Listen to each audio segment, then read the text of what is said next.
नमस्कार प्रिय मित्रों, स्वागत है आप सभी का अपने चैनल कथा साहित्य दर्पण में। दोस्तों, आज हम लोग सुनेंगे मन्नू भंडारी कृत महाभोज नाटक का संपूर्ण विश्लेषण। यह यूजीसी नेट के इकाई 8 में लगा हुआ एक नाटक है। नाटक पर पहुंचने से पहले हम लोग मन्नू भंडारी जी के बारे में कुछ संक्षिप्त अध्ययन करते हैं। मन्नू भंडारी जी का जन्म 3 अप्रैल 1931 ईस्वी में मध्य प्रदेश के मंदसौर जिले के भानुपुरा गांव में हुआ था। इनका बचपन का नाम महेंद्र कुमारी था। लेखन के लिए उन्होंने मन्नू नाम का चुनाव किया और लेखन संस्कार उनको विरासत में मिला। उनके पिता संपत राय भी बहुत अच्छे लेखक थे। विगत वर्ष में ही मन्नू जी का निधन हुआ है, अर्थात हम कह सकते हैं मन्नू जी का निधन 2021 में ही हुआ है। इनकी प्रमुख कृतियों को हम लोग इस प्रकार देखते हैं। इनकी प्रमुख कहानियों में है मैं हार गई, जिसका प्रकाशन 1957 ईस्वी में हुआ। एक प्लेट सैलाब 1962, यही सच है 1968, त्रिशंकु, 3 निगाहों की एक तस्वीर, नायक खलनायक विदूषक आदि इनकी प्रमुख कहानियाँ हैं। उपन्यासों में 1 इंच मुस्कान, जो कि इनका राजेंद्र यादव के साथ सह लेखन का उपन्यास है, आपका बंटी, महाभोज आदि। आत्मकथा में एक कहानी यह भी, जो कि 2007 में प्रकाशित हुई। साहित्य जगत में आपका बंटी उपन्यास से आपको बहुत अधिक ख्याति मिली। इनकी कहानी यही सच है पर रजनीगंधा नामक फिल्म भी बनाई जा चुकी है। तो हम लोग महाभोज नाटक के मुख्य बिंदुओं पर प्रकाश डालते हैं। नंबर 1, महाभोज नाटक सबसे पहले उपन्यास के रूप में प्रकाशित हुआ था 1979 में। यह नाटक राजनीति पर आधारित है। इसको नाटक के रूप में 1883 में प्रकाशित किया गया, जिसका पहला नाटक मंचन राष्ट्रीय नाट्य विद्यालय दिल्ली के रंग मंडल द्वारा 1982 ईस्वी में हुआ। हिंदी साहित्य जगत में यह पहली अपने आप में सबसे अलग विधा है, जिसका उपन्यास और नाटक दोनों रूपों में प्रकाशन हो चुका है। महाभोज नाटक के अंदर सरोहा गांव का जिक्र है। यह गांव उत्तर प्रदेश के पश्चिमी भाग में स्थित है। इस नाटक के बारे में रामचंद्र तिवारी जी का कथन है, इसमें महाभोज राजनीतिक अवमूल्यन का नग्न रूप दिखाया गया है। मन्नू भंडारी के स्वयं के शब्दों में उपन्यास के रूप में महाभोज न चरित्र प्रधान है न समस्या प्रधान। महाभोज आज के राजनीतिक माहौल को उजागर करने वाला स्थिति प्रधान राजनीतिक नाटक है। मन्नू भंडारी के ही शब्दों में महाभोज की तकलीफ एक संघर्ष, सुपरिचित स्थिति से दिल दहला देने वाला लेकिन मात्र एक कलात्मक साक्षात्कार भर है, जबकि देश की संघर्षरत जनता के लिए साहस और प्रतिरोध का हथियार भी है। आइए देखते हैं इसके प्रमुख पात्रों के बारे में। सबसे पहले देखते हैं दा साहेब, मुख्यमंत्री हैं। सुकुल बाबू, सत्ता प्रतिपक्ष, पूर्व मुख्यमंत्री और सरोह गांव की विधानसभा सीट के प्रत्याशी। अप्पा साहेब, सत्तारूढ़ पार्टी के अध्यक्ष। पांडे जी, दा साहेब के निजी सचिव। लखन सिंह, सरोहा गांव की सीट से सत्ताधारी पार्टी का प्रत्याशी, दा साहब का विश्वास पात्र। जमुना बहन, दा साहब की पत्नी। एसपी सक्सेना, पुलिस अधीक्षक।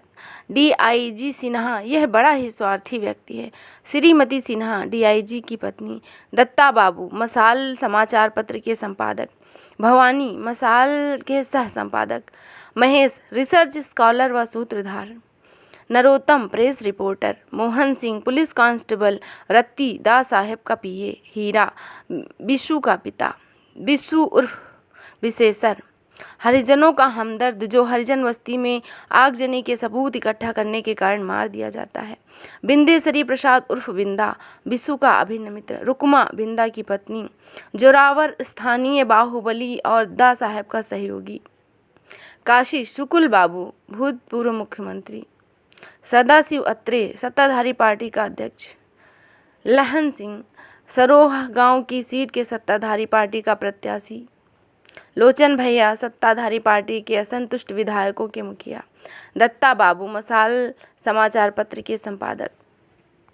इस नाटक में मन्नू भंडारी जी ने यह प्रकाशित करने का प्रयास किया है कि गरीबों और दलितों की आवाज़ को दबाने के लिए किस प्रकार लोग तरह तरह के षड्यंत्र करते हैं।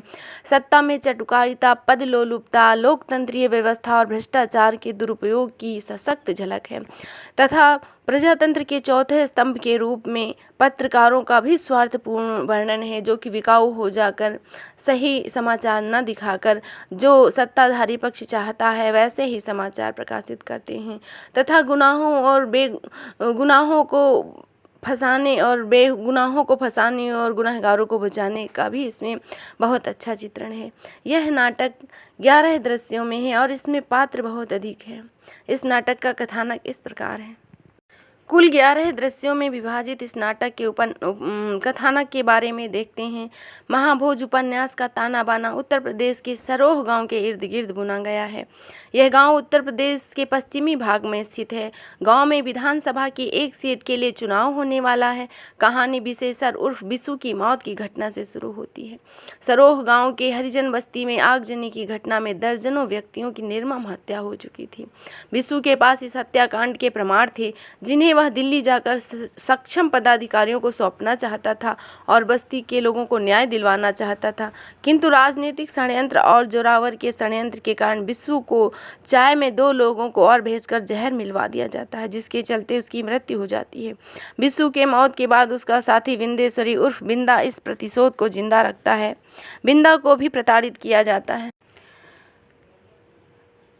तथा बिंदा को राजनीतिक और आपराधिक जाल में फंसाकर सलाखों के पीछे डाल दिया जाता है।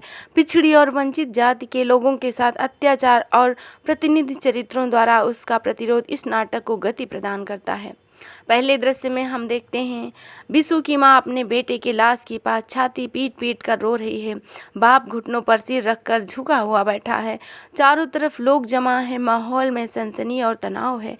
उसकी लाश सड़क के किनारे पुलिया पर पड़ी मिली। पूरे गांव में सनसनी जैसी फैल गई। पुलिस सिर्फ खाना पूर्ति करती है। हालांकि आए दिन की तुलना में इस बार पुलिस थोड़ा मुस्तैद दिख रही है। गांव में सभी लोगों को यह यकीन है कि बिशु की हत्या की गई है। आगजनी वाली घटना के कारण विशेषर की हत्या सिर्फ एक दलित युवक की हत्या नहीं है, उस लोकतंत्र प्रणाली की हत्या है जिसमें शिक्षा व समानता जैसे अधिकारों को शामिल करने और आदर्श बातों की बात की जाती है, क्योंकि किसी भी देश या समाज में विकास की नींव रखने के लिए इन दोनों का होना बेहद ज़रूरी है। दूसरे दृश्य में हम लोग देखते हैं शहर का माहौल है। यहाँ मसाल साप्ताहिक का कार्यालय है। भवानी अपनी मेज़ पर फैली फाइलों में व्यस्त है। नरोत्तम गांव से रिपोर्ट लेकर सीधे भवानी के पास पहुँच गांव का सब हाल सुनाता है। विशेषर हरिजनों का नेता था। गांव के चुनावी सरगर्मी में ऐसा होना कोई आम बात नहीं है। आगजनी वाली घटना में किसी के कानों पर जू तक नहीं रहेंगी, किंतु इस घटना में सब कुछ मुस्तैदी से हो रहा था। पूर्व मुख्यमंत्री सुकुल बाबू का चुनाव में खम ठोक कर खड़ा होना, दोनों के बीच समसामयिक परिस्थितियों के बारे में बात होती है कि आज भी हरिजनों की जिंदगी बदतर ही है। इस आगजनी में 9 लोग जलकर मर गए, फिर भी मामले ने तूल नहीं पकड़ी और ठंडा ही है, जबकि विधानसभा तक बात उठनी चाहिए थी। यहाँ पत्रकारिता का दोहरा चेहरा दिखाई पड़ता है। जहाँ एक और नरोत्तम है जो सही अर्थ में सत्य पत्रकारिता करने की कोशिश कर रहा है, वहीं दूसरी ओर भवानी है जो पत्र का अधिक बिक्री कैसे हो इस माध्यम से वह पत्रकारिता करता है। नाटक में समसामयिक परिस्थितियों का यथावत चित्रण किया गया है। तीसरे दृश्य में हम लोग देखते हैं दा साहब के घर और घरेलू दफ्तर का दृश्य है। यहाँ पर लखन इस बात से हैरान है कि बिशु की हत्या की खबर अखबार में छपी। हरिजनों के सारे वोट विपक्ष पार्टी के सुकुल बाबू को चली जाएंगी, इस बात से वह आतंकित है। चुनावी दांव पेच और वोट कैसे मिले और किस तरह का लालच दिया जाए, इसकी योजना बनाई जाती है। चौथे दृश्य में देखते हैं विशेषर की मौत से आक्रांतित विंदा उसे मौत का बदला लेने के लिए तैयार कर रहा है। महेश और रुक्मा उसे इस पचड़े में ना पड़ने की सलाह देते हैं। विशेषर की मौत के कारण गांव के सभी ग्रामीण नारे और जुलूस निकालकर आक्रोश दिखाते हैं।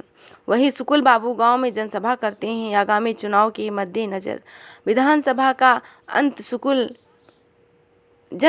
अंत सुकुल बाबू और दा साहब के लोगों के बीच मारपीट से होता है। पांचवें दृश्य में दिखाया गया है राजनीति में किसी प्रकार का प्रलोभन देकर रैलियों में भीड़ इकट्ठा की जाती है। इसमें यह तरकीब सुकुल बाबू अपनाते हैं। इस रैली में दा साहब की पार्टी के लोग आगामी चुनावों के मद्देनज़र थोड़ा चिंतित हो जाते हैं। वैसे भी दा साहब पार्टी के लोग उनसे बेहद नाराज हैं। लखन को सुकुल बाबू के मुकाबले खड़े करने से दास साहब मामले की पुनः रिपोर्ट बनाने के लिए सक्सेना को कहते हैं। अप्पा साहब से भी पार्टी के सभी लोग मतभेद को दरकिनार कर पार्टी का साथ देने के लिए कहते हैं। छठा दृश्य प्रारंभ होता है।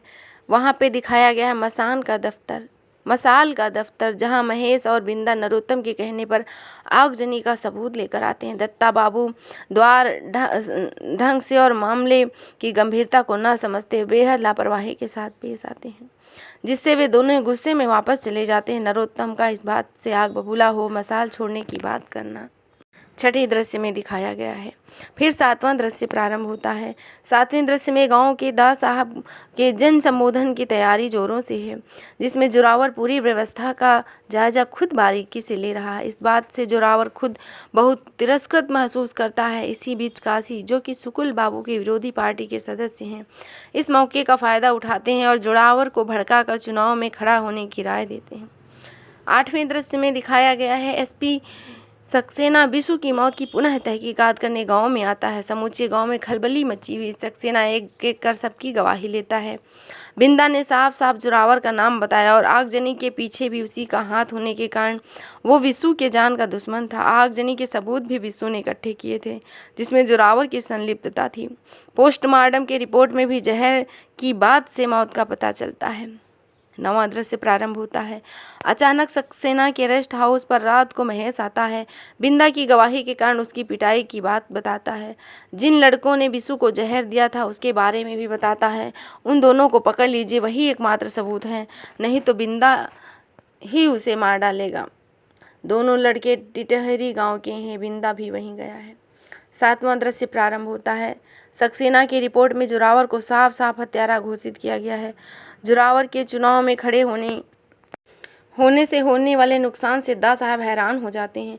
जोरावर को सक्सेना की रिपोर्ट से धमकाते और वह चुनाव में खड़े होने के फैसले को बदल देता है।